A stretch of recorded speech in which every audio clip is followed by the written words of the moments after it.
absolutely hilarious Madelein Murphy.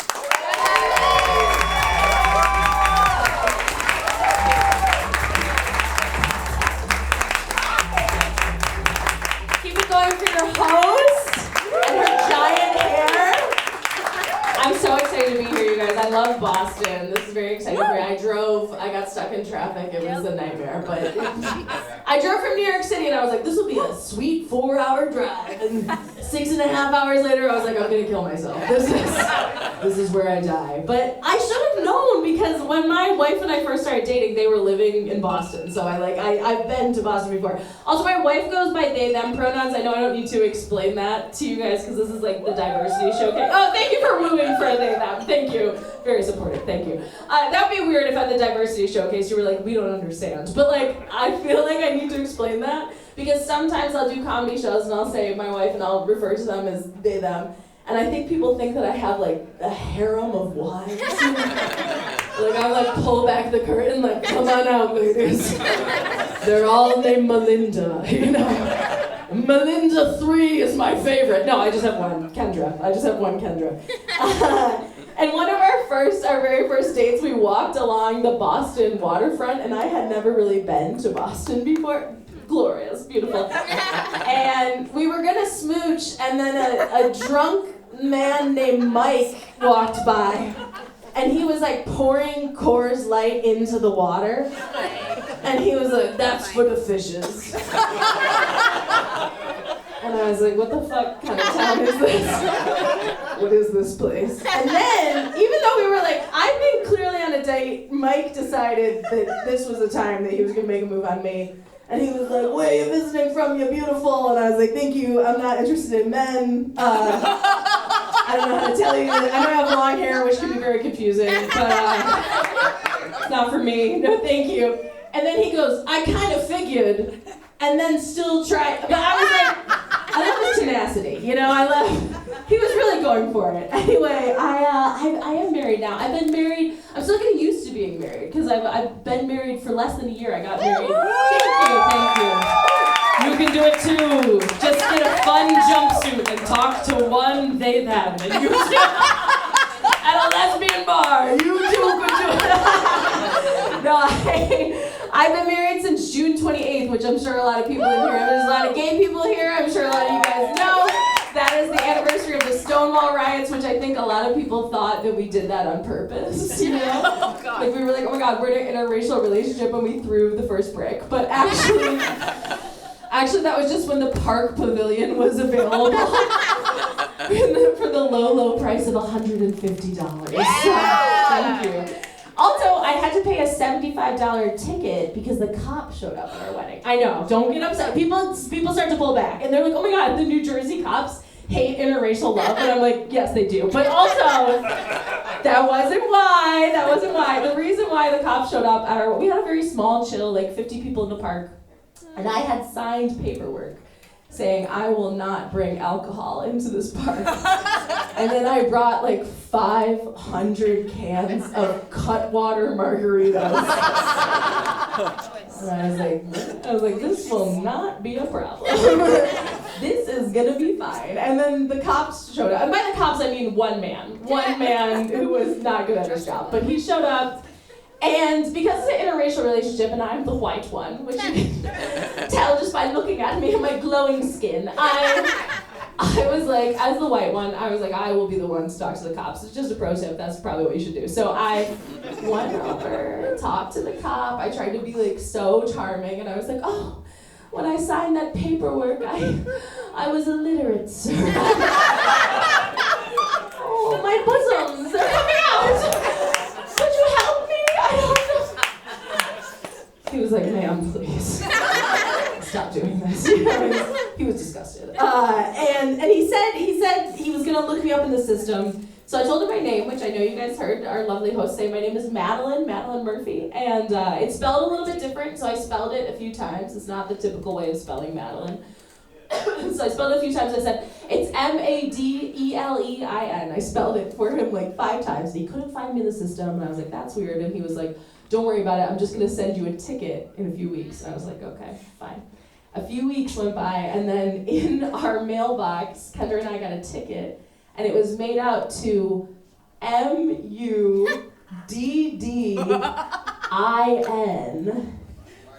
Muddin,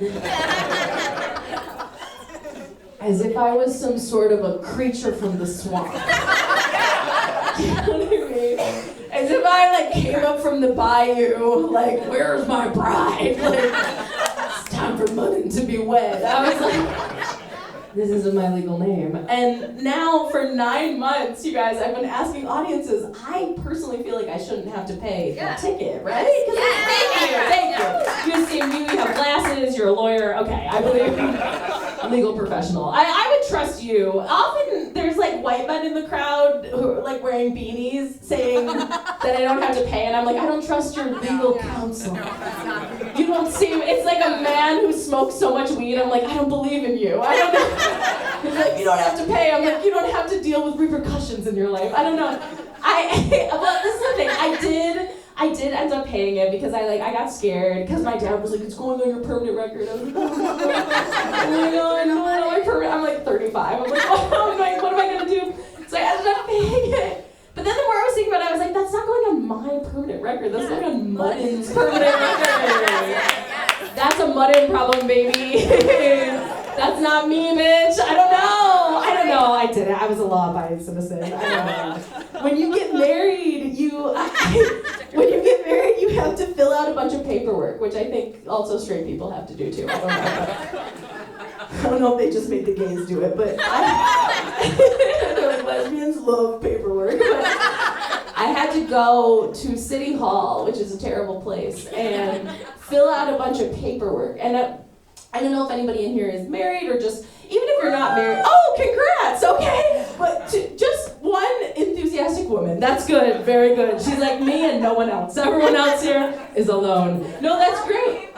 Yes, I see. The paperwork, you had to fill out a lot of paperwork? Yes, I have to spell my mother's maiden name. Oh, that's the hardest part, is spelling your mother's maiden name. My mom's maiden name is Italian, I just made it up. I was like, it doesn't matter, right? Are they gonna check? I was like, they're not gonna check, it's fine. It is a lot though, you're right, you gotta fill out a bunch of shit. I went in, and this is the thing about it. This is the thing, the people who work in like government employee type jobs, so like if you go, if they're marriage paperwork or Social Security or the DMV, these are people who, they want to die. They have no light left in their eyes. And ideally, they want you to die along with them. When you walk in, they're like, we're gonna do a murder-suicide. After you fill out this paperwork. Or before. So I walked in and this woman was acting like that I was being crazy for like having the audacity to get married, like she like put her head down on the desk immediately, and I was like, all right, calm down, like it's okay. Like it was as if I had thwarted her suicide attempt. Like she was like, I was about to die, and then you walked in. I was like, I'm so sorry. I was like, I just need to fill out some paperwork, and she goes, oh, fine. And she goes, okay, well, there's a few different forms. And she goes, Form A is for the male. I was like, oh no, this is already off to a bad start. And she goes, Form B is for the female. And I was like, oh no. And I said, well, actually, this is two gals. This is two gals getting married, which is legal in the state of New Jersey. And she goes, she rolled her eyes at me, and she goes, I don't care.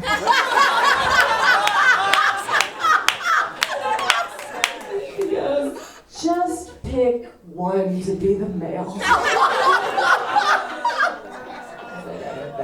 Cool. Incredible. So I chose myself. I felt like I was bringing a masculine energy. I was fighting with an employee, which seems like a thing that men really love to do. So I was like, that's probably accurate. I know there's like a lot of college people here today. Are you guys just like representing the colleges? Are there college students? You're a college student, but you're an adult. You're like drinking a tall boy. That's allowed in Boston. Okay, cool. You're a legal adult. Okay, great, incredible. Here's the thing this is all I was gonna say about college. I have been out of college for like a minute, but you should definitely, I'll still come to your school. And I'll pretend like I'm 22 and I'll fit right in. But I've been out of college for a minute, but my recent dating history, I've been like my ex-girlfriend went to Columbia and my wife went to Yale. I know, listen, I know, it's insane. And I went to the State University of New York at Fredonia. Yes! So I'm just like pulling Ivy League babes. I have no idea how. I went for creative writing and musical theater. So I'm like, thank you. I just have charisma. That's why they're coming to me.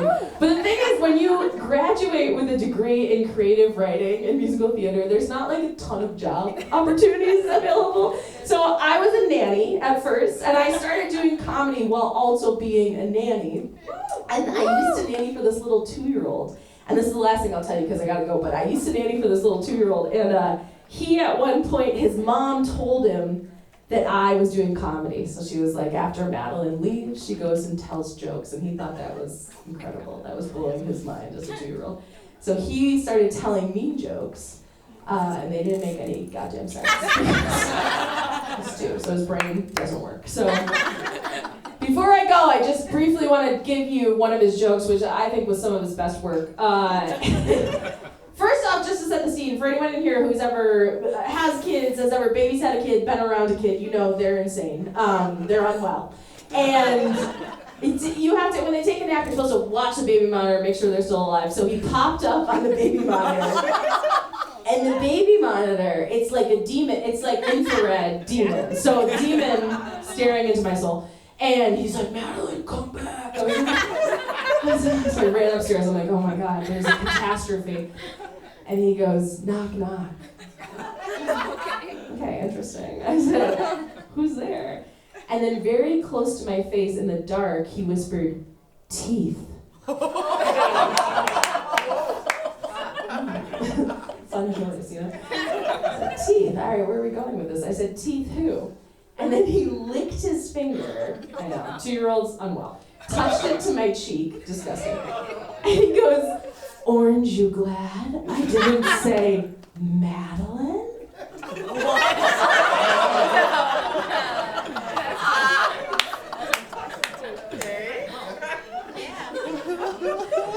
I was like, this is the world's tiniest serial killer.